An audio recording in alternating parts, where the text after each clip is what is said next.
Atšilus orams retas, kuris atsispiria norui pasivažinėti dviračiais. Turbūt kiekvienas yra matęs, kaip tėveliai, dar nemokant įminti pedalų mažylį, įsisodina į specialią kėdutę už dviračio sėdynės. Rodos viskas suderinta. Nereikia sukti galvos, kam palikti mažylį. Galų gale juk smagu pasivažinėti kartu. Tačiau daugelis tėvelių vis tiek negali visiškai atsipalaiduoti ir mėgautis pasivažinėjimu. Jie vis dirsčioja per petį, norėdami įsitikinti, ar mažyliui viskas gerai. O dabar pasižiūrėkime į šį variantą. Vaikutis nėra vežamas dviračiu, jis važiuoja kartu, tad visuomet matomas ir jaučiamas mamos ar tėčio. Pagalvojote puiku, mums reikia tokios kėdutės? Ją pamačius tokios mintis užplūdo Kristiną ir Olegą. Mes ją tiesiog pamatėme užsienyje, važiuojant ir jo labiau kaiminystėje artimoje irgi įsigijo iš užsienio šią kėdutę savo vaikui. Turėjome gyvą pavyzdį, kuris tiesiog mus pačius nustebino ir sužavėjo. Ir buvo tik tai viena mintis, mums reikia tokios pačios. Natūraliai iš to išsivystė, kodėl jos nėra pas mus. Pradėjome ieškoti, davėme iki gamintojų Amerikoje ir taip natūraliai išsivystė į mažą šeimyninį verslą. Taigi, kaip supratote, šeimyninis Kristinos ir Olego verslas atsirado netikėtai, gimus sūneliui Emiliui. Mes abu esame karjeros žmonės. Vystome savo verslus, teikiame kokybiškas paslaugas, tai niekur nedingo. Bet atsiradus tam tikram laikui, prabėgus metam atsiradus mažyliams, vertybės keičiasi. Tiesiog atkreipi tas pagrindinės, turbūt kaip ir kiekvienai mamai, kiekvienams tėvams svarbius dalykus. Tai yra vaiko saugumą, vaiko teigiamas emocijas patiriamas, kas tikrai ir paskatino ieškotų produktų. Ir be abejo, savo vaikui noris kas geriausia ir saugiausia.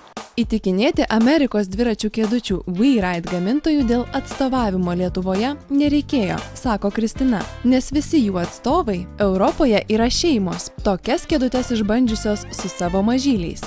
Mūsų mažasis dviratininkas, jis negali nedalyvauti, jis visų pirma stveria rankenas, jis stengiasi jas sukti, išreiškia balsu tai, kad jam nepatinka, kad važiuoja ne ten, kur jis nori, nes jis ir jų rankomis musikuoja, jam ten norisi. Tas važiavimas visiškai kitoks, pavargs ne tik jūsų kojos, pavargs ir jūsų liežuvis, nes teks bendrauti. Mus itin sužavėjo koncepcija pati tos kėdutės, kad vaikas yra priešais tave, tu jį matai, su juo gali bendrauti kelionės metu, o juo labiau ir kada vaikas dažniausiai, jau važiuodamas prisnūsta, turi kur padėti galvelę, sakykime, ir visada mane neramina, kai matau mažus vaikus važiuojančius užsnūdusius ir su nukarusiam galvytėm. Tai šiuo atveju šita, sakykime, problema, jeigu ne problema, kaip ją pavadinti, išsisprendžia su šito originalia kėdute.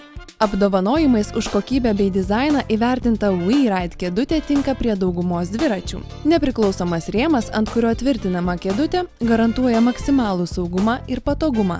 Neišimtis ir 5 taškų saugos diržai, kuriais prisegamas mažylis. Taip pat galima reguliuoti kojų įdėklus, atsižvelgiant į vaikučio ūgį.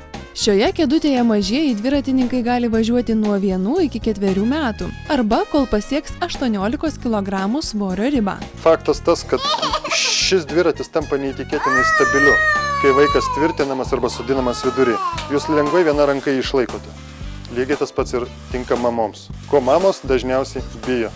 Paminkštintas pagrindas priekyje tarnauja kaip atrama rankoms arba kaip atlošas snaudžiančiam vaikeliui. Taip pat tai yra galimybė matyti savo vaiką, juo rūpintis ir bendrauti kelionės metu. Trumpiau tariant, daugiau jokio spoksojimo į tėčio nugarą. Šeimoje neretai būna ne vienas mažas vaikas.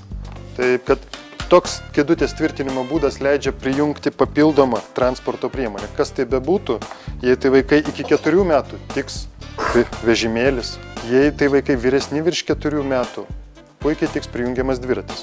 Kalbai pasisukus apie vyresnius, 2 metų sulaukusius vaikučius, Olegas net nedvejodamas demonstruoja balansinių vadinamą dviratuką, kurį taip pat išrinko savo sūneliui Emiliui, netrukus švęsiančiam 2. gimtadienį. Tai dviratis, kuris skirtas vaiko lavinimui, kaip minėjau, ir erdvės suvokimui, geresniam fiziniam stoviui, pusiausvyros jausmui.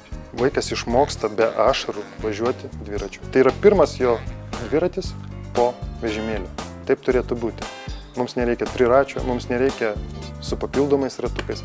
Vaikas išėjęs visą šio dviratuko pamokas, visas pamokas, jam įsės ant tikro dviračio ir nuvažiuos. First Bike balansinis dviratukas yra vienintelis toks, pagamintas iš kompozicinių medžiagų, todėl yra labai tvirtas, tuo pačiu elastingas, be jokių aštrių briaunų ir itin lengvas. First Bike yra pripažinti vieni geriausių ir saugiausių balansinių dviratukų pasaulyje. Primename, kad pasirinkus bet kurį keliavimo dviračių su vaikais būdą, tiek tėveliai, tiek mažylis turi dėvėti šalmus.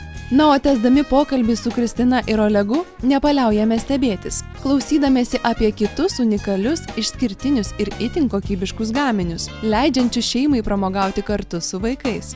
Ne per seniausiai atvežėm taipogi naujieną į Lietuvą, tai yra mokomuosius plaukimo ratukus, kurie išsiskiria nuo tradicinių taipogi, nes vaikas, plaukdamas tuo ratu, jis palaipsniui išmoksta plaukti.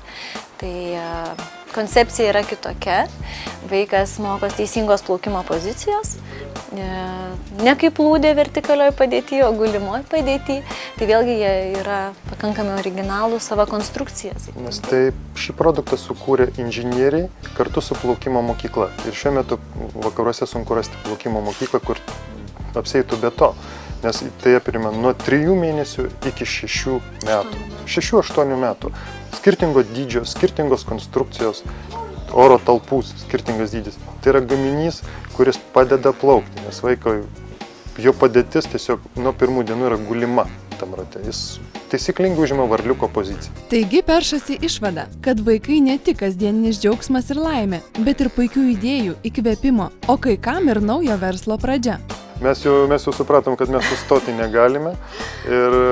Nesustosim ieškoję kokybiškų, unikalių, skirtinių produktų ir toliau. Ir pirmieji žingsniai padaryti Lietuvoje, po truputį žengiam į Latvijos rinką ir toliau pabaltys.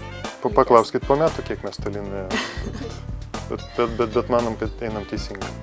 Kristinos ir Olego šeimai belieka palinkėti sėkmės ir iki susitikimo kitąmet.